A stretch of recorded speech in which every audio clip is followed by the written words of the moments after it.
जी हाँ, कहानी की शुरुआत होती है जर्मनी के एक मिलिट्री हॉस्पिटल से और वर्ष था 1918 और पिछले 4 साल से प्रथम विश्व युद्ध चल रहा था, यानी कि 1914 से।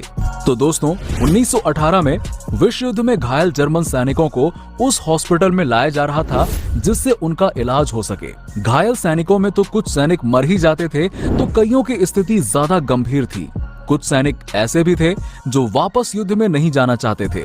लेकिन उन सैनिकों में से एक 28 साल का सैनिक था। उस सैनिक का जज्बा भी कुछ अलग ही था। हॉस्पिटल के डॉक्टर ने उस 28 साल के सैनिक को चेक किया और देखा कि ये युद्ध में जाने लायक है या नहीं। वो सैनिक जर्मनी के लिए मरने को बिल्कुल तैयार था। तभी डॉक्टर उस सैनिक के पास गए और उससे पूछा कि तुम युद्ध में जाने के लिए इतने बेताब क्यों हो? तुरंत वो सैनिक बोल पड़ा, क्योंकि मैं अपने देश के लिए लड़ना चाहता हूँ। आप मुझे ये बताइए कि कितने दिनों में मैं बिल्कुल ठीक हो जाऊंगा। डॉक्टर ने बताया कि आपकी आंखें अभी ब्लाइंड हो चुकी हैं। युद्ध में सैनिकों के द्वारा छोड़ी गई गैस से आंखों पर गहरा असर पड़ा है और वो सब अंधे हो चुके हैं। बदकिस्मती से तुम भी अंधे हो चुके हो। जर्मन सैनिक ने कहा कि ये मुझे मंजूर नहीं है। कुछ भी हो सके, मैं किसी भी हालत में ठीक होना चाहता हूँ। तब डॉक्टर ने कहा कि आपको अपनी इच्छा शक्ति और दृढ़ शक्ति ही ठीक कर सकती है।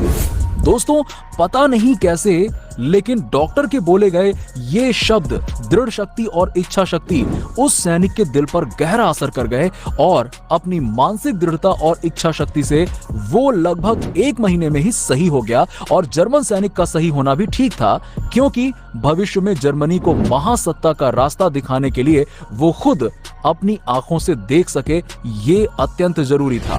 मरने का जज्बा रखने वाला और हॉस्पिटल से ठीक होकर निकला 28 साल का ये सैनिक, जिसका नाम था अडोल्फ हिटलर। यस, यही है अडोल्फ हिटलर।